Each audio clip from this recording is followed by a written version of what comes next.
So, I Commissioner Beldon, you affirm, you confirm that there is a TARA system. Yes, Your Honor. I believe There in is, that. oo. Yes, Your Honor.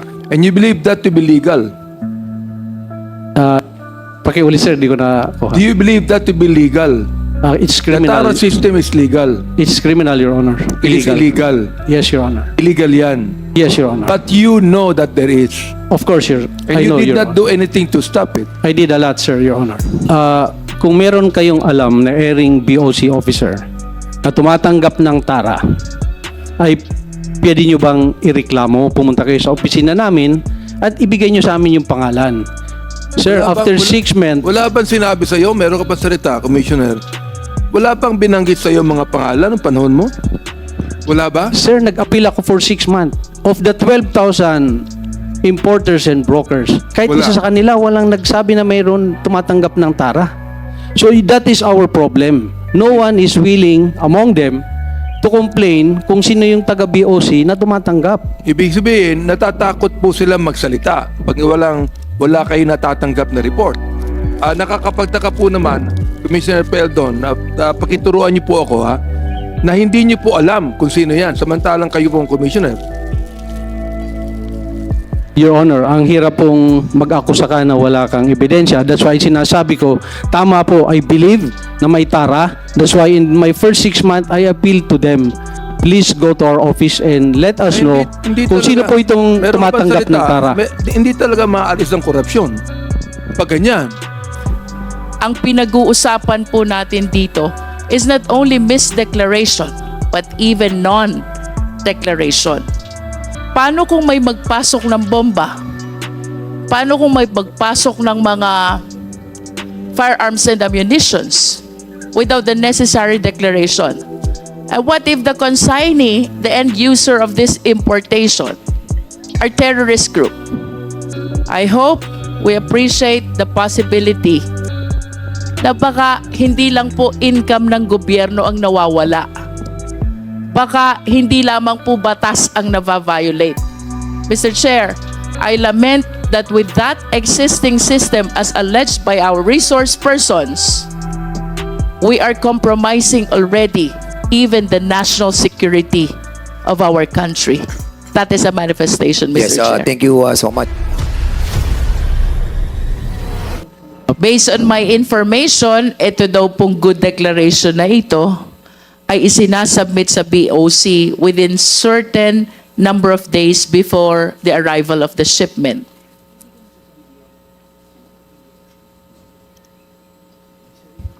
I would like to ask help from the expert if what's the difference between the two, Your Honor.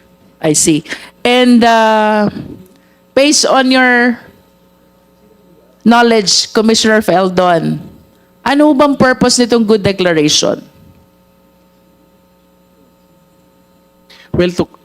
Well, in the term itself, that is to give a truthful declaration of what is the importation you're bringing, what is this goods you're importing to the country. I think that's the purpose.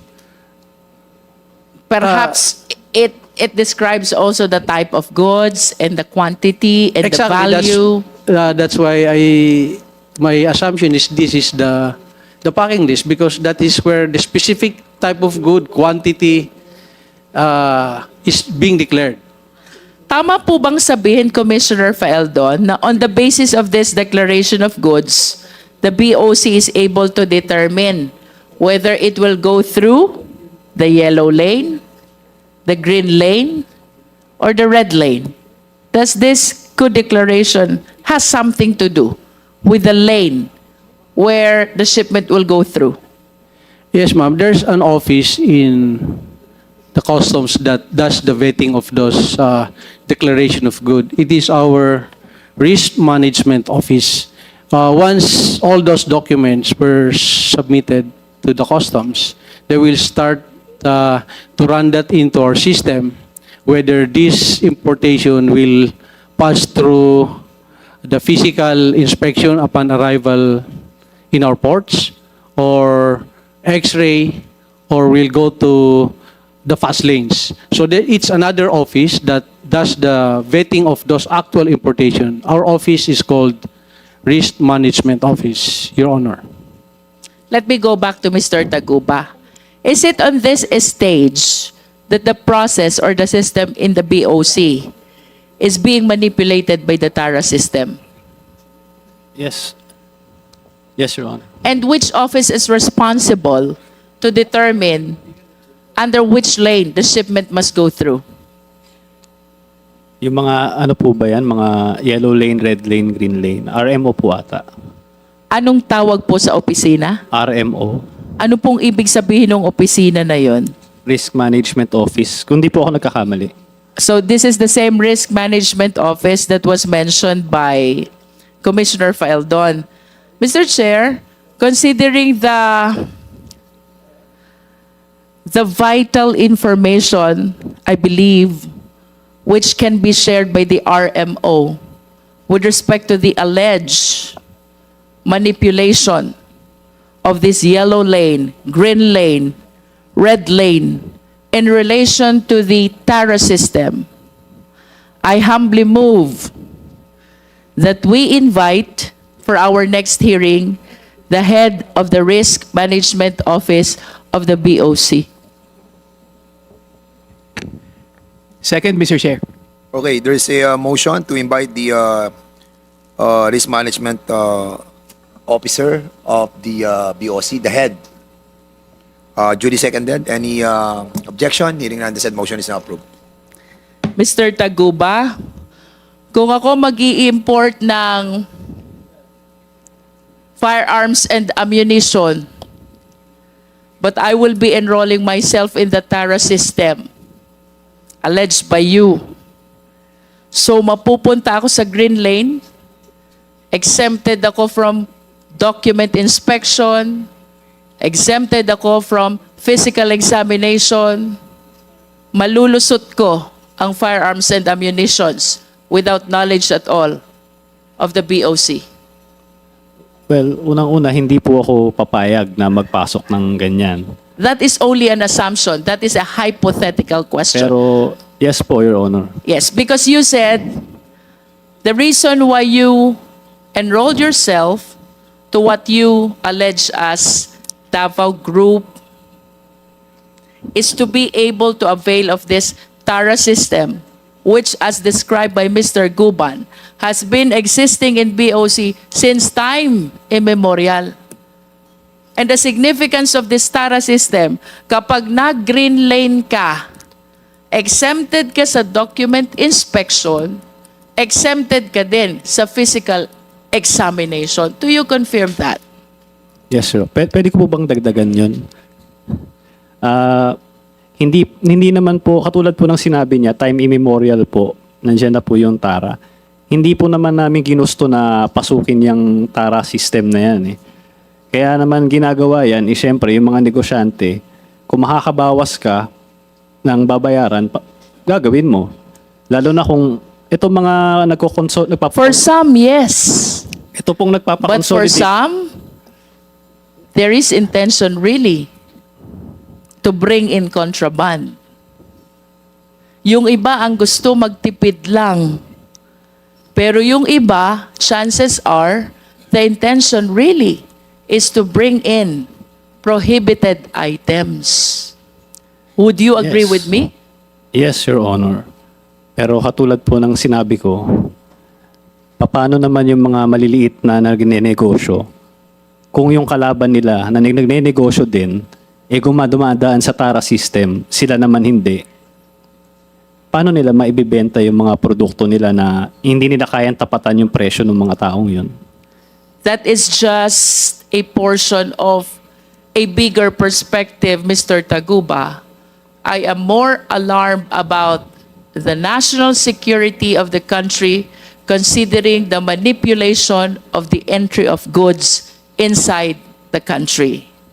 For the information of the Filipino people, based on the previous testimony of our resource persons, kapag enrolled ka sa TARA system, you avail of the green lane, exempted ka sa document inspection, exempted ka sa physical examination. Kung nasa yellow lane ka, exempted ka sa document exemption, inspection, pero hindi ka exempted sa physical examination. Is that correct? Yes po. At Yes, Your kapag Honor. red lane ka, subject ka both to document inspection and to physical examination. Yes po, Your Honor. Okay. Chair, Mr. Chair, so ko lang malaman kung sino yung sino yung naglagay ng mga ganung lane. Yung ba ay due course ng customs o sino ang naglagay nun? Yung red lane, green lane, BOC na po makakasagot po niyan. ang BOC na mga kugot nun. Hindi ko po alam. Okay, Commissioner Paildon, ano po yung sinasabi ni Mr. Taguba na red lane, green lane? Ano po yun? Those classifications, hindi lang po yan peculiar sa Pilipinas. Annually, there's a annual Director General's Conference of all customs chiefs in the world. And these are the best practices that has been agreed upon to do. When I assume, matagal na po siya doon. Ibig sabihin, you confirm na merong ganong classification. Yes, sir, but I would like to disagree on some of the requirements stated by one of our speaker here that when you pay TARA, nasa green lane ka. I would like to disabuse that because there's stringent requirements before you go there. Most of these corporations that are there, these are international corporations who have proven their honesty in importing commodities. You cannot be importer today and be at the green lane tomorrow. So, I Commissioner Paildon, you affirm, you confirm that there is a TARA system. Yes, Your Honor. I believe There in is, that. oo. Yes, Your Honor. And you believe that to be legal. Pakiulit, sir, di ko na Do you believe that to be legal? It's The criminal. TARA system is legal. It's criminal, Your Honor. It is illegal. Yes, Your Honor. Illegal yan. Yes, Your Honor. But you know that there is. Of course, Your And I you know, did Your not Honor. do anything to stop it. I did a lot, sir, Your Honor. What did you do to stop the TARA system? Ang una-una, During sir. your time. Yes, sir. In my small time, there a little over 1 year. In my first week of stint, I requested all the importers and brokers and appeal to them because I agree with your honors that this is since immemorial and we've been losing maybe trillions already. Because wala nagbabayad eh. Si Mr. Tagupa sinasabi niya gusto makabawas eh. Ang samang pakinggan eh. Kasi ginugulangan mo na kagad yung bansa eh. Gusto mong kumita, so bawasan mo na kagad yung tariff na babayaran mo. Talagang hindi pwede yan. So I appealed to them. Then after 2 months, unang meeting namin, these are thousands of brokers and importers. I appealed to them na maawa naman kayo sa bansa natin. Yung binabayad yung buwis, para sa atin yan. The second is dun sa trade center. I think more than 2,000 attended. Pero ganun pa rin, sir, eh. Talagang embedded. Marami talagang importers and brokers na gustong kumita. So I started vetting kung sino itong mga airing. That's why we came up with that 4,000 na dinlist namin. Nagalit sila sa akin, of course, but lahat tayo, sir, naglilingkod sa bayan. Sinasabi nga niya, gusto makabawas. Yes, makabawas sila sa kanilang binabayaran, pero yung taong bayan yung nalulugi dyan. So, I think, as far as they are concerned, hindi na ako nagusto kasi 4,000 nga tinanggal ko sa listahan nila eh. So, those are the process na ginawa ko, Your Honor. Talaga pong... Commissioner, ang sinabi ni Mark Taguba, gusto nilang makabawas, kaya sila yung nagpupunta roon sa classification ng lanes. Tama ba ako, Mr. Taguba? Pwede ko po bang sagutin yung So, sinabi? go ahead. Sige po. Sagutin niyo. Yung sinasabing makabawas, unang-una, hindi namin gusto magtara. Yan naman hindi papansinin yung dokumento mo. Pag-i-explain muna sa amin, ano ba yung TARA system para sa kaalaman ng ang taong bayan, ano ba talaga ang TARA system sa Bureau of Customs? Lagay ba yan o ano ba yan? Lagay po, grease money po ito, Tara. O ibig sabihin, the TARA system is grease money. Nabanggit nga po ni Commissioner Paeldon, Mr. Chair, na ang TARA system is illegal, di ba? O, tama rin ang sinabi ni Mark Taguba na ito ay grease money o lagay. Ano? Yes po. Gaano kataas ang lagay sa isang TARA?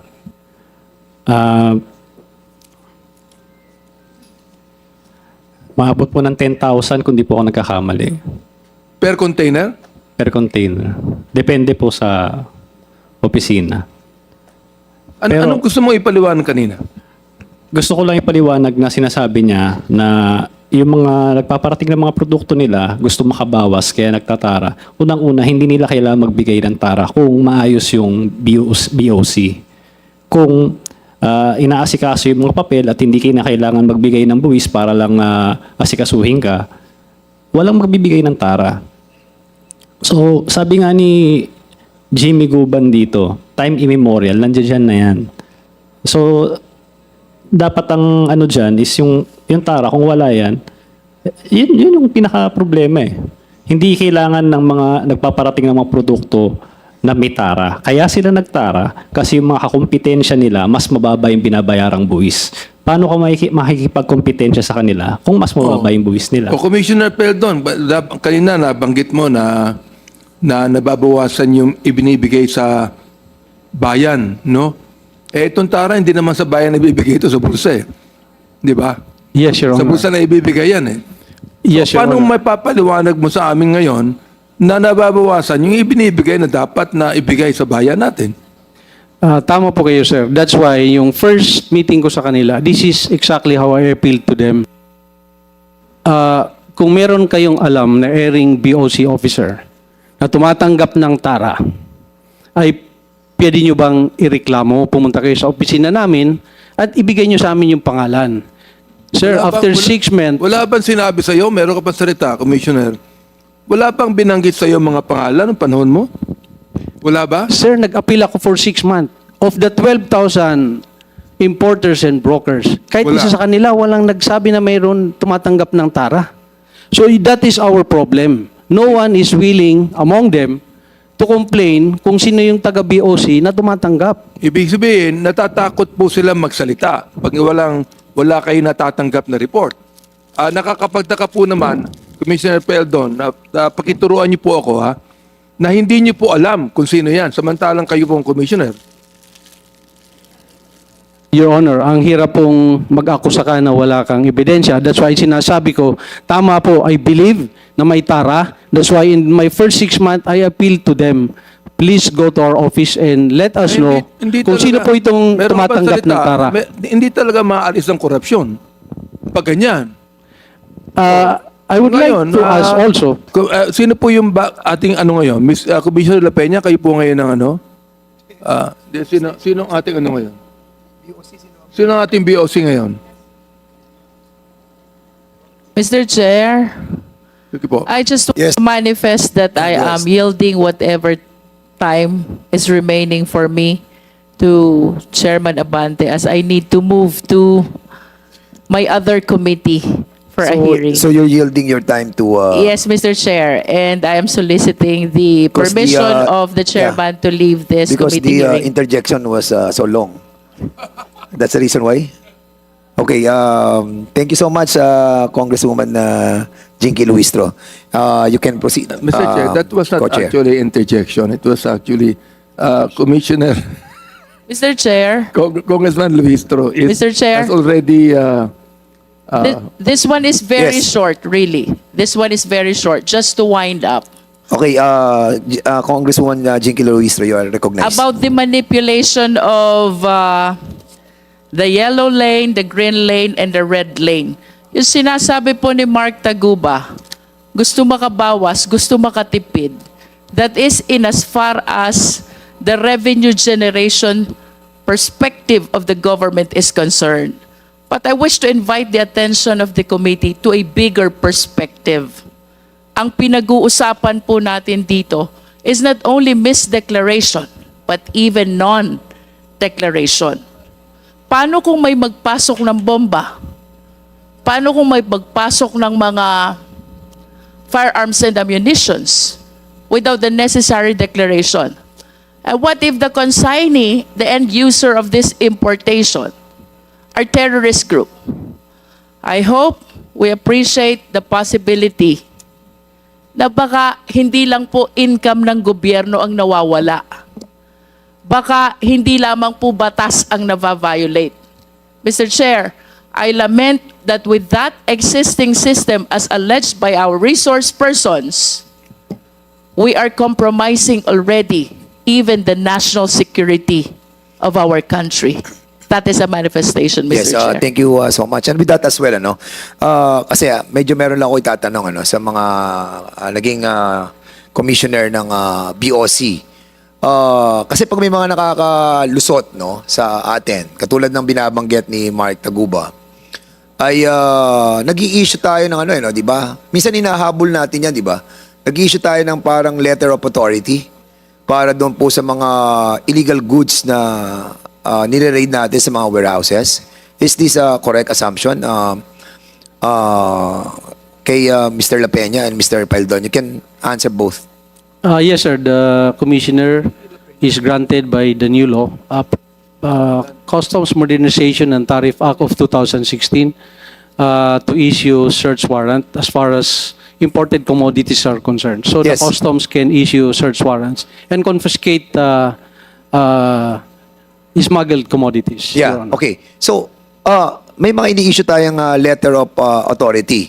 Tapos, kapag nakita natin na yun nasa mga warehouses na yon are illegal goods, nag-i-issue tayo ng warrant to seize and to destroy. Ganun ba ginagawa ng Bureau? You can confiscate the commodity outrightly, Your Honor. And depending on the type of commodity, let's say in my time, sir, if I may, the importation of fake cigarette seals that were actually used for local manufacturers in their cigarettes is one of the powers of the customs to seize and confiscate commodities. So- Those are just ones of the... So, yung mga confiscated na mga goods, ano, yung mga illegal goods na nako-confiscate because of the warrant that are being issued by the BOC, how can we be sure of na hindi yung po bumabalik sa market na lahat ng mga goods na nako-confiscate ay napapapunta po doon muli sa BOC or ito po ay talagang dinedestroy? What are the parameters being undertaken by the Bureau para yung kinonduct po nating raid through the letter of authority on raiding that warehouse where the illegal goods are being kept? Anong assurance ng taong bayan na hindi po ito bumabalik doon sa black market, kumbaga, sa mga suki buyer na pinalusot? Kasi usually, di ba, katulad nung sinasabi natin sa mga illegal drugs na yan, di ba, minsan hindi naman talaga sinusunog lahat eh. Yung hindi naman dinedestroy lahat, di ba? So what are the parameters? The disposal of some commodities, the authority to dispose it or how to proceed after the confiscation is no longer under the authority of the commissioner. It goes to the secretary level and Secretary of... of finance. That's where the BOC is under.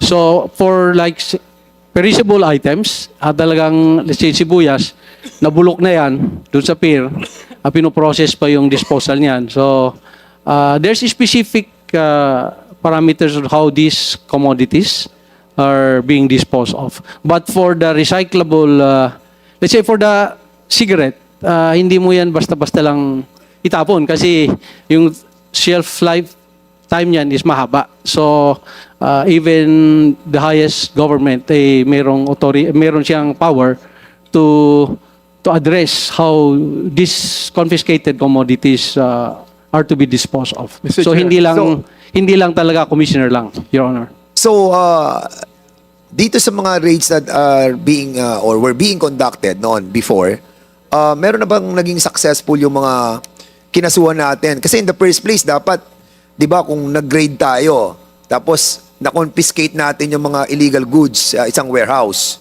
So, dahil nga, nandun siya sa warehouse, illegal goods siya, meron na bang nakasuhan sa BOC? Because nakalusot eh. Lumabas eh. Nakarating sa warehouse eh.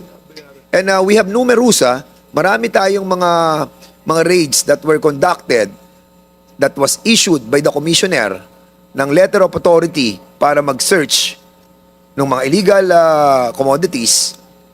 So, nakita natin, napatunayan natin na maraming mga illegal goods. So, meron bang kinasuhan sa BOC because of that? Sige, sir. Your Honors, during my time, the biggest, let's say, success the BOC has achieved was the payment of 33 billion pesos to the Philippine government as a result of our raid. Commissioner, yung tinatanong ko po, kung merong kinasuhan sa BOC, kasi nakalusot eh. Halimbawa, Yes, sir. kotse, Yes, sir. nakalusot. May kinasuhan po ba? Yes, sir.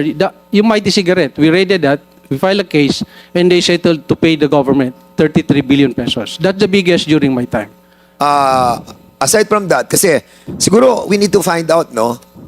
During your time, during ng mga BOC natin, na commissioner, Mr. Chairman, siguro alamin po natin kung ilan po yung inisyo nilang letter of authority or yung mga kinonduct nilang mga search at mga raids. Tapos makita natin, ilang successful raids po doon, ang nagkaroon ng doon sa mga empleyado natin sa BOC na nanagot dahil doon po sa mga naging successful na raids. So I think it's high time that we audit the letter of authority that was being issued by the commissioners. Kasi makikita po natin yung mga issuance nila ng letter of authority doon sa mga raid na kinonduct nila. At kung successful ito, ilan ang nanagot sa BOC ng mga empleyado. So, Mr. Chairman, I think in the next hearing, we will be asking the present, yung BOC, sino ba BOC natin ngayon? Sino nga ba?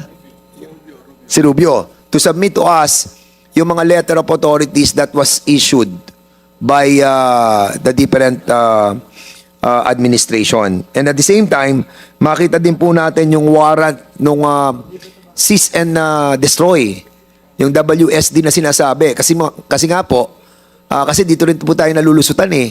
Yung mag-i-issue sila ng warrant to cease and destroy. Pero ang dinedestroy nila, tama, si Nick Paldon na depende. Kung perishable, maaaring bulok na. Pero yung mga hindi, yung mga dinedestroy ba nila, talagang 100% dinedestroy nila? Yun ang gusto natin malaman. Kung naglilinis na rin lang tayo sa gobyerno, linisin na po natin lahat. So, yun lamang po, Mr. Chair. Mr. Chair. Balik na po natin kay Chairman Thank Ace. you, Congressman Fernandez. Yes, Congressman Abante. I just would like to continue on asking the question on the TARA, no? Sapagkat, Luca, we have been talking about the TARA system nung pang-isa eh. Pero hanggat pinag-uusapan natin yan, at hindi natin talaga natutukoy yan para hihinto yan, wala rin kwenta ito pinag-uusapan natin. So gusto kong kausapin yung pagkatapos ng Commissioner Peldon, si Commissioner La Peña, di ba? So Commissioner La Peña, nung panahon mo, meron pa rin TARA system. Thank you, Your Honor. Mr. Chairman. Yes, there was. In fact, before I assumed as the Commissioner of Customs, Pakitapit po yung microphone. before I assumed as the Commissioner of the Bureau of Customs, I heard the privilege speech of Senator Ping Lacson. And the TARA system was mentioned by him, which is existing in the Bureau of Customs. Sino po ito? Sino po? Senator Lacson, Your Honor. Now, I'd like to know, Commissioner La Peña and Commissioner Peldon, that the TARA system, if it continues, it is a big loss to the revenues of this government. Am I right? That's right, Your Honor. So, In fact, what happened in your own turf? yeah, in my time, What I did was, of course, that's one basis ng aking action, plan of action in the Bureau of Customs. But among others, I met the Association of Importers and talked to them kung ano ba yung mga problema nila. And that is one of those mentioned. But among those, aside from that, the other problem is the slow facilitation or the slow processing of the papers. In fact, it's because of the slow processing of the papers that the importer go to those people who processes their documents, and their goods or when it is delayed, there is a penalty, which is called yung dimurahe, which is 10,000 per day. Ang dimurahe niyan, Your Honor, Mr. Chairman. That's why yung mga importers talagang bumibigay, even without asking. The TARA system actually is a facilitation fee na kung nagbigay ka, aalalayan yung iyong goods. That's why what I did as a solution is after talking with all concerned, number one is I acted on the AMO, Accreditation Management Office, because that is the first place where corruption happens. Pero Commissioner Peña, nung panahon ninyo, andun pa rin yung classification ng red lane, ng green lane, andun pa rin. There was, There was. Your Honor. But you did not do anything to remove it, did you? Well, actually, Your Honor, it's necessary. The green lane has to be resorted to because kung hindi mo isi-segregate yung mga cleared na, mahaba yung pila ng mga container van na yan, container truck. Magkakaroon ng ng traffic in the process. That's why So what's the difference between the red lane and the green lane?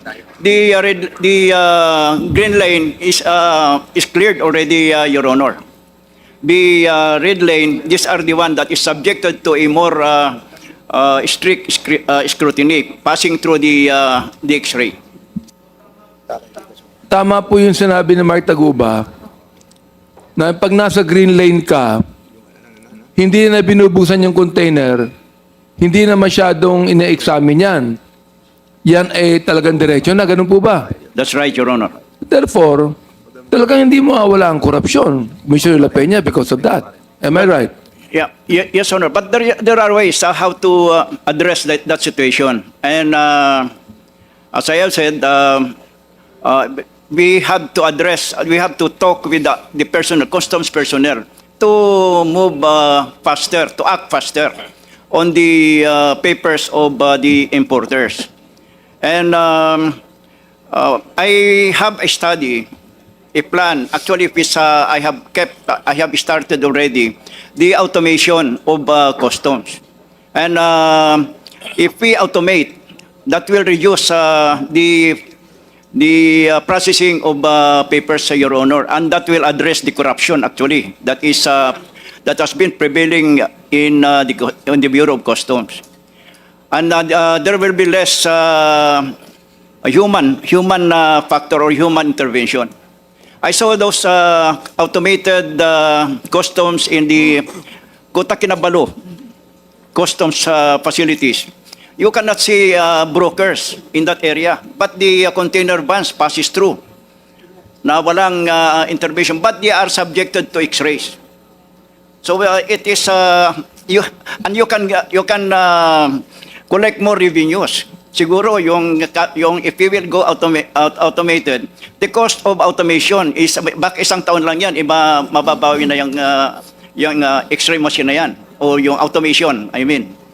So I last hearing, Your Honor, when I was here, I mentioned about the automation in the Bureau of Customs because I feel very strongly that will be the solution dito sa problema sa Bureau of Customs.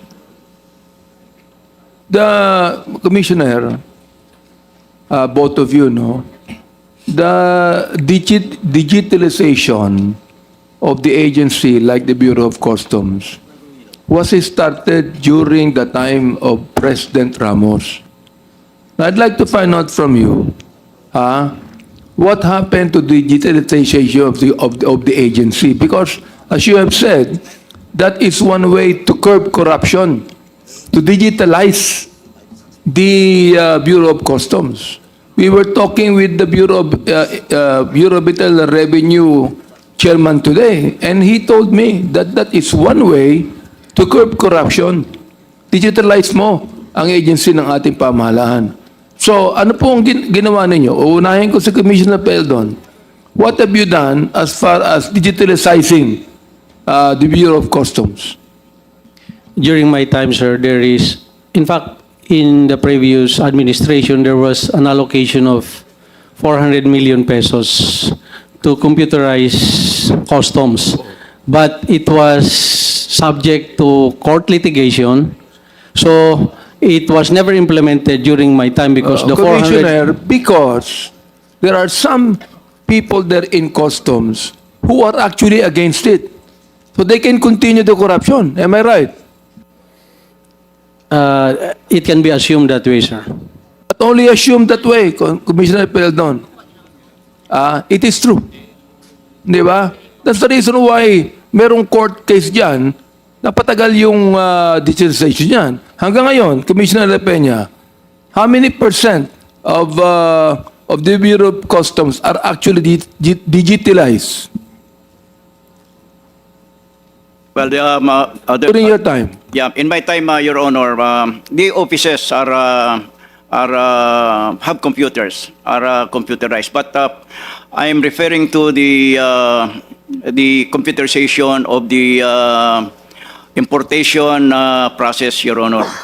And as I've said, we have started the planning of this computerization of the Bureau of Customs. Although, well, I was not able to finish it because I was transferred to TESDA. I became the Director General of TESDA. But just the same, that project was being piloted, operationally tested, Your Honor, but it did not posture anymore. I agree with you that maybe within the customs do not like the computerization, the automation. That's why it should come from the national government, from the, for example, from the custom, from the Congress, and let it happen. Let the automation be done, completed, and implemented in Bureau of Customs. 1 year only that can be yung cost ng automation will be mababawi na yon sa revenue na Mr. Chair, perhaps one of the bills that the Quadcom could be able to look into is the bill to actually digitalize agencies in government that are very much involved, especially in the issue of corruption, Mr. Chair. Pero itong si Mr. Taguba, ikaw ba ay dumating pa sa time ni Commissioner La Peña o kay Commissioner Peldon lamang? Kay Commissioner Fildon lang po. Okay. So, let me ask you, no, in the truest sense of the word. Now, you tell me, sapagkat Commissioner Peldon, you have admitted that you were not actually in control of everything. Ibig sabihin, yung pag-release ng mga containers is not up to you anymore. So, director na lang, di ba? The law specifically said that that's the role of the collectors in the 38 ports nationwide. Therefore, hindi mo na alam yon. The details of those packing lists, because in one port alone, there are 2,500 containers coming daily.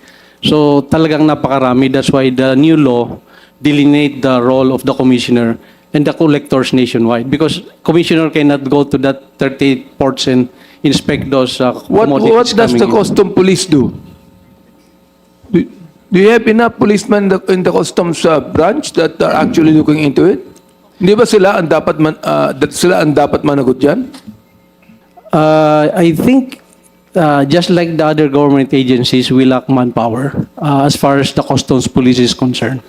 Of the 38 ports, I think the manpower to do that is not enough to really seal the borders as far as importation of contraband is concerned, Your Honor. Chair, I'd like to make a request or a motion that we also invite the director of the customs police to shed light in this corruption, Mr. Chair. Yes, okay. COMSEC, you're directed to send the invitation to the head of the customs police. Yo, what's up mga tropa pips? So, ayan po, napanood po natin ang Quadcom hearing na yan at may pumasok nga po sa ating kaisipan na totoong napakadelikado po nitong TARA system na ito dahil po, nung panahon ni Digong, kung nangyayari ito, kaya pala napakarami po mga armas, mga kung ano-anong mga kontrabando ang nakakapasok dito sa ating bansa kasi nga po, kapag nagbigay ka sa TARA system, nako, hindi na titignan kung ano ang laman ng iyong bagahe, ng iyong mga pinadala dito, ng mga imports. Diba? So, eto po napakadelikado. Tama ang sinabi ni Congressman Luistro. Pwede talaga itong magamit para po sa mga kaguluhan. Pwedeng may maglagay diyan ng mga armas, mga high-powered firearms na magagamit po. Diba? Kasi TARA system o container o maglagay ka lang. Wala namang kwenta pera dyan sa mga taong yan. Basta maipasok lang nila ang kanilang mga kontrabando. Kaya po talagang nung panahon ni Digong, hindi rin po masawata ang mga naggagan runner kasi ganyan po pala talaga ang kanilang ginagawa. Ultimo mga sasakyan nakakapasok, mga luxury vehicle nakakapasok. Naalala ko pa nga noon, merong mga luxury cars, mga sports cars na pinagsisira po. Talagang sinira nung mga unang araw ng panunungkulan ni Digong. Kasi nga walang lagay yun. Pero nung si Digong na ang naging presidente, sa kahabaan ng kanyang termino, basta ikay maglagay sa TARA system, sigurado. Kahit ano pa yung ipapasok mo, kay luxury car yan, kay mga kontrabando yan, kahit mga ukay-ukay na mga bawal, talaga pong makakapasok at makakapasok. Dahil nga po, sa TARA system ng Davao Group. Yun po ang katotohanan yan. Hindi na maitatanggi. Ito pong ginagawa ng Quadcom, palalim ng palalim po ang kanilang investigasyon sa mga katarantaduhan na naidulot dito sa atin ni Digong. At isa pa, umamin naman na si Pyle dun eh. Pati yung isang Bureau of Custom Commissioner, umamin na. Si Pyle dun nga, pulang-pula sa mga pagtatanong nitong si Congressman Jinky Luistro at ni Abante. Halatang halata, pulang-pula siya, namumula siya. Hindi naman niya nakainom. 'Di ba? Bawal namang uminom diyan, pero makikita niyo po sa kanyang sa kanyang mukha na siya pulang-pula po. Sa kumbaga alam niyo yung parang nakikita natin yung pagka-guilty at yung kanyang mga sinasabi po may katotohanan at yung inamin niya na TARA system ay tunay na tunay at yan po ang nakapagpakulong dito kay Mark Taguba. Sana nga po talaga ay mabigyan po ng panibagong paglilitis ang kaso ni Mark Taguba para po siya po ay mapalaya at mapawalang sala dahil hindi naman po totoo ang mga ibinintang sa kanya na mga kaso. So, yun lamang po. Maraming salamat sa pagsama nyo dito sa aking vlog na ito. Ingat po kayo. Nasan mang panig kayo ng mundo. Mama chup chup. Love you, love you. God bless us all. Pilipinas. God first.